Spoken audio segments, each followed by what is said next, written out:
announcement! ScotsMaiar has recently earned 200 subscribers!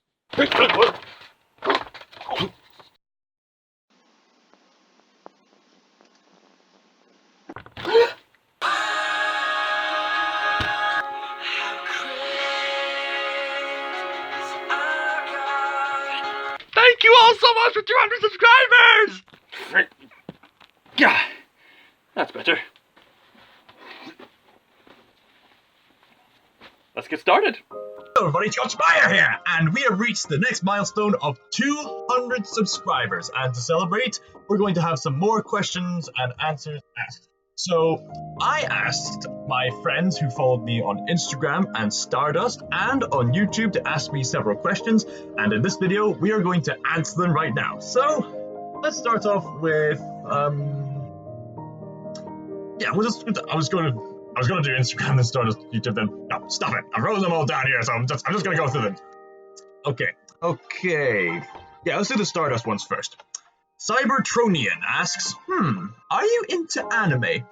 Now, personally, it's very specific type of anime. I prefer some of my animes to be more grounded, if you know what I mean.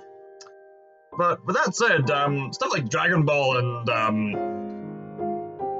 what's that other show? And Pokemon, Yu-Gi-Oh! That's fun. I mean, don't get me wrong, but those usually aren't the types of anime that I go to. The types of anime that I adore are the Studio Ghibli movies. These two being my top favorite Studio Ghibli movies, as well as Red Turtle. You should really watch the Red Turtle. It's an amazing film, and I enjoy several films that are similar to Studio Ghibli, like Mamura Hosada, who made Wolf Children and The Boy and the Beast. So, my favorite all-time anime director is Hayao Miyazaki, hands down. But, you know, there's other people out there too. This one caught my eye, The Garden of Words. This is apparently a very beautifully animated film. I've yet to see it, but it looks gorgeous. I enjoyed the bizarre Tokyo Godfathers. As well as some bizarre yet still very enjoyable Christmas movie. And as of recording this, I haven't seen that many television shows, but I have seen the whole of Cowboy Bebop, and it's an amazing show. I can definitely see why people ever made. So yeah, I prefer my anime to be a bit more artsy and grounded. Thorough Guy says, congrats! And I guess my question is, what is your dream job and why? Dream job? I have several ideas for a dream job. One of them being, working at Lego. I have a friend who has this job of literally building Lego toys.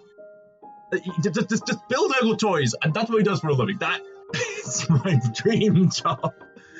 Although, being an actor and an animator would be great too, but Lego! Darcia says, congratulations. What movies coming out the rest of the year are you looking forward to watching? I suppose there is the upcoming Star Wars movie, Star Wars The Rise of Skywalker. The sequel trilogy has been really good so far. I liked The Last Jedi, okay? Crucify me! Really gruesome, please don't do it. Apparently, the recent DreamWorks animated movie Abominable is going to be coming out sometime in September.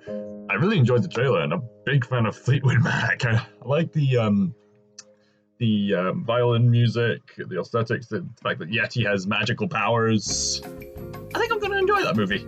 The Joker movie with Walking Phoenix is coming out in October. So me and all my friends are looking forward to it. It seems just like a origin story drama. I think it's going to take some inspiration from the Killing Joke of some kind or another, but different interpretation. I'm looking forward to see Walking Phoenix's interpretation of the Joker.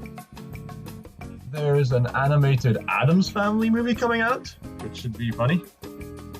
Sheep is releasing another movie. I always admire stop motion, and Shaun the Sheep is so delightful. My neighbor absolutely adores Shaun the Sheep. I'm looking forward to it for the rest of the year. One of my most enthusiastic followers, Squid Jedi, has asked me how old am I? He said that this year he is currently 17. This year, I am currently aged 21. Did me watching Voltron and reacting to it on Stardust, so if you want to see my opinions on the Voltron show, then feel free to follow me on Stardust. Shout out to follow Squid Jedi on Stardust. Well, all the people I've mentioned are from Stardust. That's all the people I've mentioned so far. And what I believe to be our last several Stardust questions come from a Gravity Falls fanatic named Victor2017, where he spelled is V1CT0R2017. So essentially, he asked me, did you celebrate Summerween this year? I am now. Missed the chance. Oh, we lamb. More relevant Gravity Falls question. Also, do you think people should petition a season 3 of Gravity Falls, one with an older teenage Dipper and Mabel? This is an interesting question. On the one hand, a part of me is really irritated when some fans want to petition for a better ending. The best example would be the Samurai Jack finale. I know it was rushed, but people were demanding, oh, make a Cinderella ending. I want Jack to be happy. I think the ending was meant to be bittersweet. So I have a feeling that making it a Cinderella ending wouldn't make it quite as impactful, if you know what I mean. It makes Jack more relatable, and it adds a bit more of an edge to Jack's finale, if you know what I mean. And people have done the same thing with Game of Thrones. I don't watch Game of Thrones, but people will complain, oh, the finale is rubbish! The finale is rubbish! Do it again, but properly this time. I'm just really irritated by fans who are angry and just want to petition. I've had bad experience with petitions. But if it's more season 3 of Gravity Falls, I'm up for it. But again, that's kind of a mixed bag, because on the one hand, Gravity Falls works as a complete story. What makes Gravity Falls so great is the fact that it was such a finite series. And it was the length that it was to tell us an engaging story which was thought up from the beginning. And the whole message of Gravity Falls is that it's just the poignancy of the fact that summer is so brief, but the memories and friendships and family you cherish will live on forever. But if they do reboot Gravity Falls with an older Dipper and Mabel, I'd be highly excited of the potential mysteries and adventures they'd have. Maybe they'd have some issues about growing up. I mean, maybe it wouldn't be as much of a spectacle as the Weird Again finale, but perhaps they could go into the mines, or, you know what I would love to see? I would love to see a movie where the animation style is the same as it was with the James Baxter animation of the intro. That would be amazing. The question that Victor 2017 asked was, which upcoming film sequel am I looking forward to the most? The Rise of Skywalker or Terminator Dark Fate? Star Wars. Easily. Star Wars, Rise of Skywalker. I'm a hardcore Star Wars fan to the end. I don't mean to be negative on the Terminator franchise, but most of their sequels were pretty bad cash-ins. The only really amazing sequel to Terminator was Terminator 2, which is described as one of the greatest sequels ever made. I wouldn't mind seeing Terminator Dark Fate, but I prefer to see Rise of Skywalker just to see how our friend Rey over here is going to defeat Kylo Ren, and the return of some old familiar faces who they're probably gonna kill off. Probably properly describe the podcast, but there you go, Victor 2017. Thank you for asking me 3 questions. Now we move on to the Instagram questions. So I asked some of you people and my friends on Instagram if they had any questions whatsoever, and they have come up with some pretty intriguing questions. My beloved sister Ailey. Her Instagram name is AileyRowan96, so feel free to follow her. And she's currently having a honeymoon over at New Zealand. So, my sister asks, what are your plans for the future? Voice acting, animation, drama? All of the above, my sister. So, in terms of animation, I'm currently working on several projects. I use Flipnote Studio and Nintendo DS. I haven't got access to any other animation software aside from Adobe Premiere Pro. Adobe... what's it called again?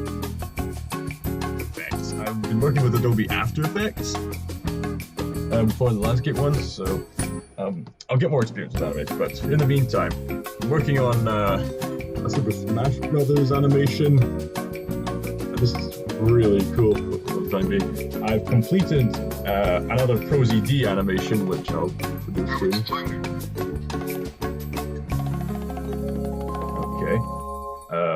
Also working on what to do with the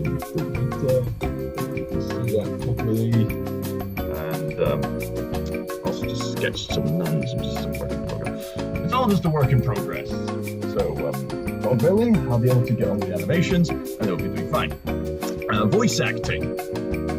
I've been getting several ideas. I'll probably dub more comics. I've been thinking of maybe doing voice dubs for stuff like Calvin and Hobbes, or maybe some other comics. More voice impressions. That's a guarantee. Maybe something Christian-oriented. I'm still bugging up the proof. And as for drama, for those of you who are wondering, I recently did a play called Under Milkwood, which is this bizarre Welsh play, and it went really well. I played several characters. For those of you who actually know the play, I played Mrs. Cherry Owen, Ochie Milkman. I also played Jonah Jarvis, one of the ghosts of the sailors. I also portrayed, now let's see if I can remember, a schoolboy named Sal. Yes, and another ghost named Mr. Pritchard, who's having to put up with his OST wife. It went extremely well, and I'm going to reunite with my colleagues and friends from the drama group when I get back to that drama group by the time the summer is done, so I'm looking forward to it. And the filmmaking group too. My friend Gunmaster 884, who you all know as Super Ken from the Overwatch videos I've made. I wanted my friends and family to ask questions on Instagram, and my friend was messing with me by asking, what should I ask? What should I ask? I could ask something, and then I tried to ask again. Okay, seriously, ask the other question, and he's kept responding, what should I ask? It's irritating, but it's funny. It's still funny. So dang it, you rascal! Ask any question!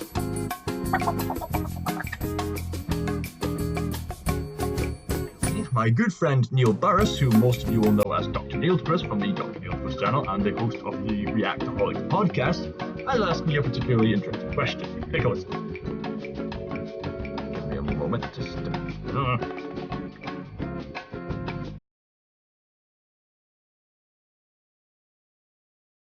Hey Cal, so proud of you for reaching 200 subscribers. Anyways, my question may be the most important one asked. Yes, I know. There have been so many important ones to this point, but now it's the most important.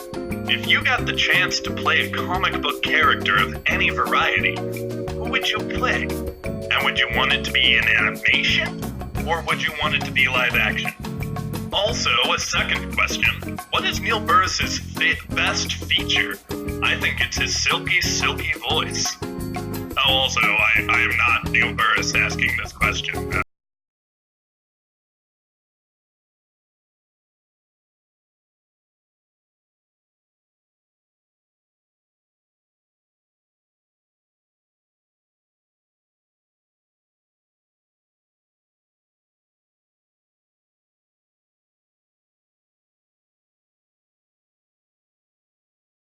Your insightful questions. I will answer them now. If I could portray any comic book character, who would I play? So, that's a very interesting question. I've always loved the idea of, he also asked whether it be animation or live action. In terms of animation, if they ever made an animated adaptation of Calvin and Hobbes, I could voice Calvin and Hobbes. That would be lots of fun. Wow, look at this tree! This is a great view up here! Yeah, I mean, that was quite a view. This is an astounding view. Quite a crash, huh? You see there, so you're right, good crash. And Asterix and Obelix would be lots of fun. I am not fat! There's also, they ever made an animated adaptation of this book here, Brody's Ghost by Mark Crilly. I'll put on my American accent and we portray Brody. I could do a little bit the graphic novel. Oh yeah, the Bruins and Urwilly. Of animation, that would be quite fun with the Scots language. Bruins and Urwilly are these Scottish newspaper cartoons, and they're a phenomena here in Scotland. Recently, they've made these little and big statues of Urwilly to raise funds for a charity for children. Perhaps I could be Professor Calculus in animation and live action. If Spielberg and Jackson are going to team up to make and release that Tintin sequel already. Calculus from Tintin should be quite fun. My pendulum, I will follow it where it leads to. What was that you said, Haddock? Oh, excellent! You want to go to the moon! Slightly based on the cartoon version. Professor Calculus, in case you don't know, is a professor who currently teams up with Tintin and Captain Haddock, and he's hard of hearing, and most of the jokes rely on the fact that he's quite hard of hearing. There's even one scene where he's not even involved in a certain story, but Tintin has a knife and goes, "No!" Everyone gets a fright, but then Calculus is still asleep. And in terms of live action or animation, it would be really fun to portray any of the Batman villains. Just any of them, even if it's Harley Quinn. Nobody. Something about your voice seems kind of different. Was it the funny voice medication that I got for you? Yes. What's red and black and dresses as a bat? Here it is, any of the Batman villains. Also, what is Neil Burris's best feature? Probably his passion for the entertainment industry and his often wacky humor, even though his humor can get a bit too far at times, to the point where you'd go, what? Why? Why? When you look back, you just sort of want to go, okay, that was kind of funny. So, for as much as I have to put up with, for the most part, he's a really funny person and really passionate person, and someone I can relate to in terms of the movie and television industry. If you saw each other in person. I forgot to mention Cacophonix from Asterix. That would be really funny. Quick, I must sing a song of... No, you won't! No, you won't! No, you won't! any of these characters that would involve a good characterization that would fit me. Or maybe just any character I resemble, or maybe put on some makeup. I can do a good voice. Maybe I can do a fight also. Maybe that is well. Okay, we've done the Stardust questions, we've done the Instagram questions, and now we're going to the YouTube comments.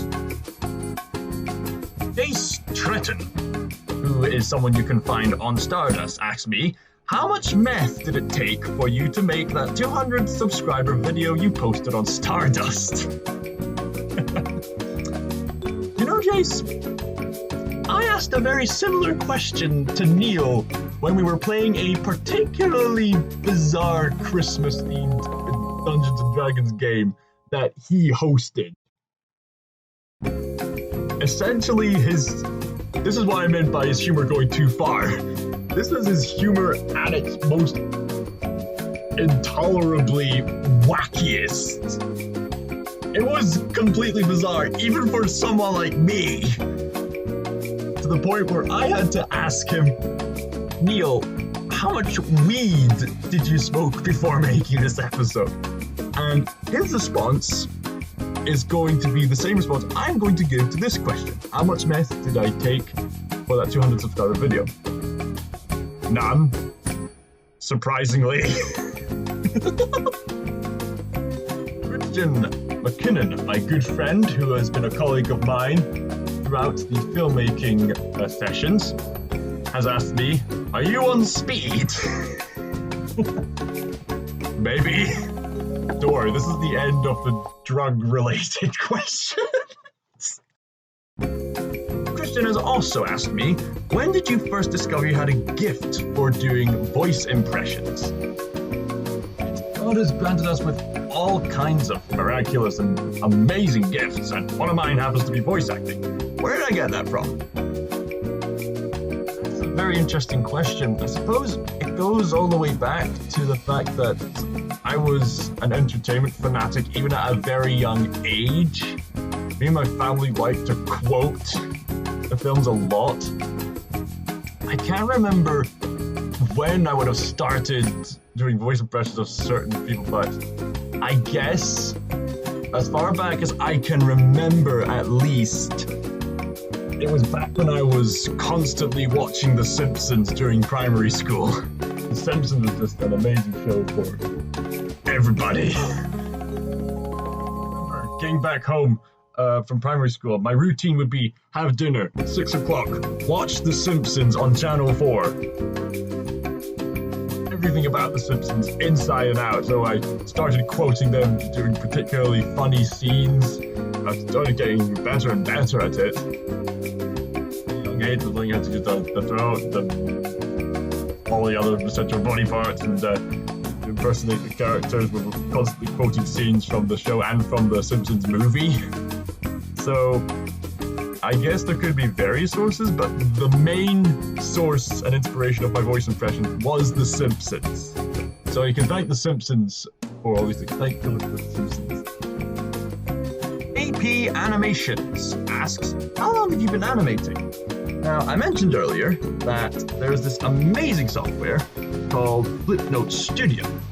An amazing software called Flipnote Studio. Just give you an example of the stuff I work at. Can you see that? I don't know if you can see that. No, I don't think. Oh wait, I think you can briefly see a ball. The screen quality probably isn't that good. Oh, this is probably a better example. Yeah, this is Flipnote Studio for the Nintendo DSi, and it is amazing. I've been working on it at a very young age, and look, essentially you get to draw each of the frames frame by frame, and you can copy certain frames if you like. And I started off with some. My gosh, that was my voice.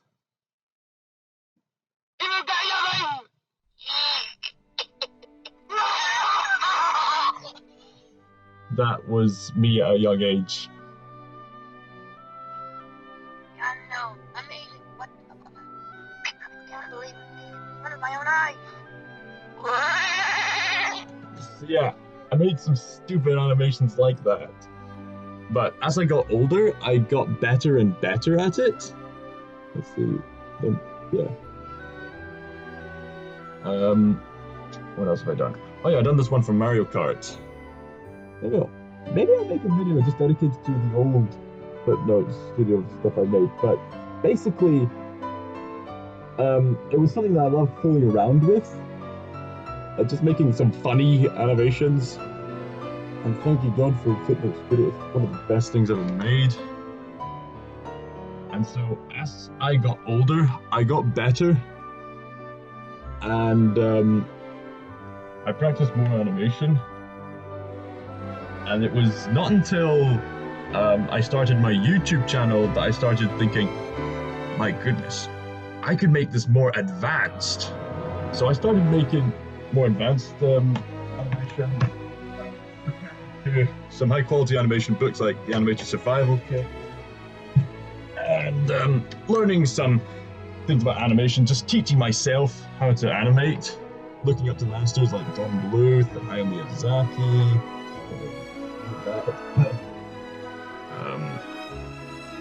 Can you see Sonic punching? Can you see Sonic punching? Yeah, you can see Sonic punching, yes.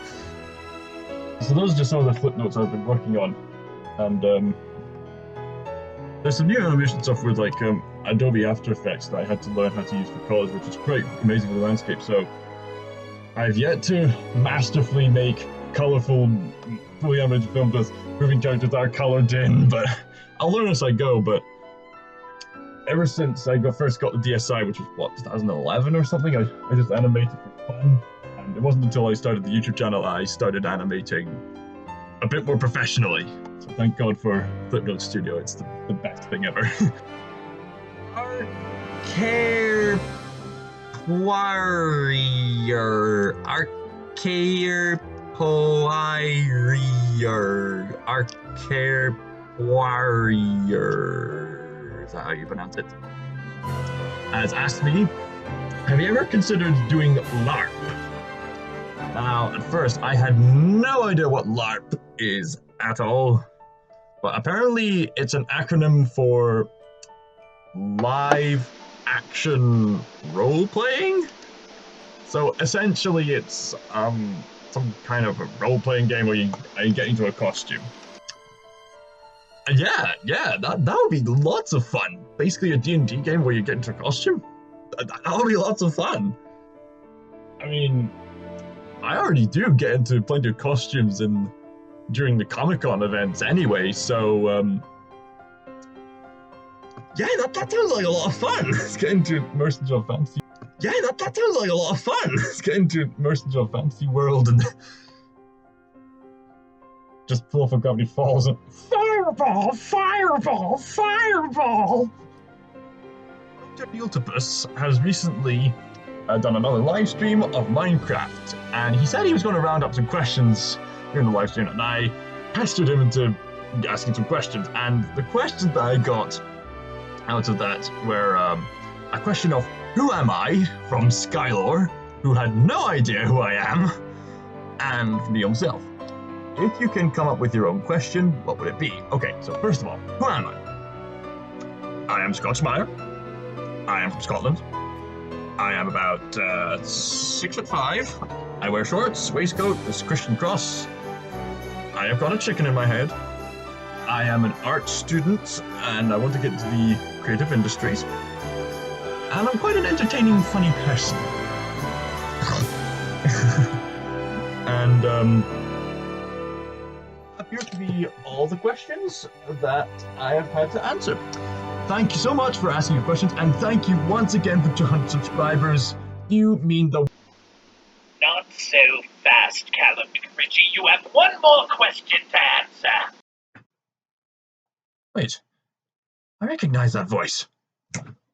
Oh no, it's the evil businessman from Hollywood who resembles Neil. Yes, it is I, the evil businessman. Fine, I won't let you get away with ruining the killing joke. I bet you've all been wondering where I've been. Well, I've been bouncing around a little bit. Hey, what do you expect? There's been a lot of good movies lately. I mean, a man can't get business nowadays. But don't worry. They accepted both my Sonic script and my script for cats. Soon, I'll be back! Wait, what? What am I doing? Oh, yes. No, Callum, you have one more question to answer. What do you want with me? Yes, fear me, ScotsMaiar.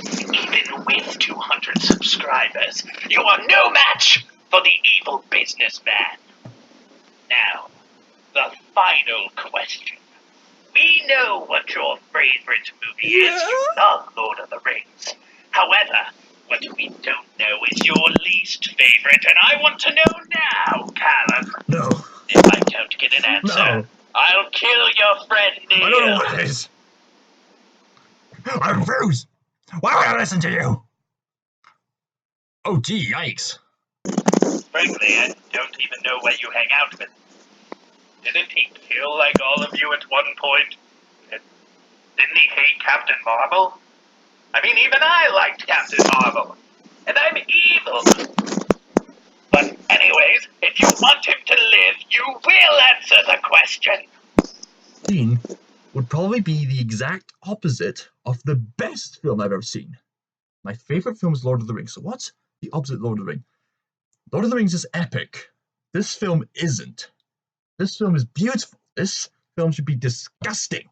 The subject matter of Lord of the Rings adds to the benefit of the story and much depth. This has no depth. Lord of the Rings is not a waste of time, but this film is a waste of time. This is completely appealing, but this is completely disgusting. What could be a non-epic, non-appealing, completely disgusting movie? No. No. No. No. No. What have you done? No. Face your fears, Callum. Face your fears.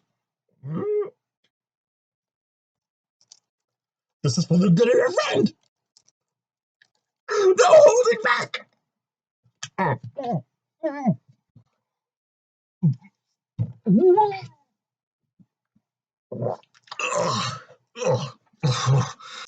Garbage pail, kids.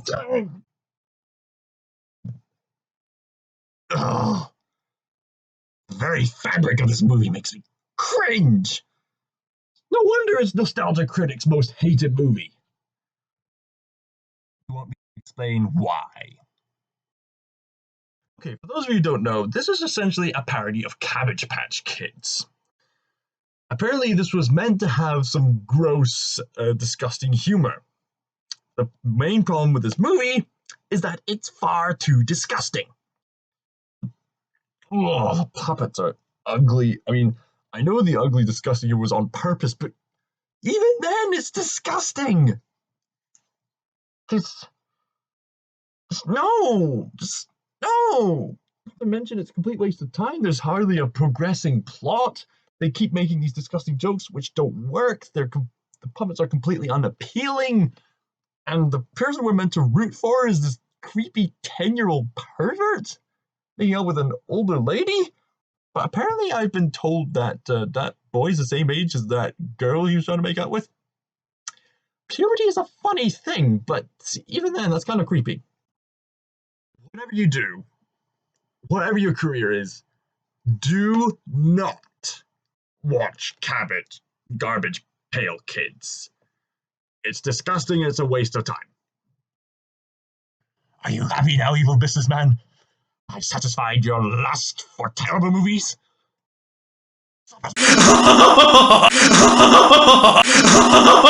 You disgust me, you swine. This is just some of the stuff I have to put up with as a YouTuber. It's not easy.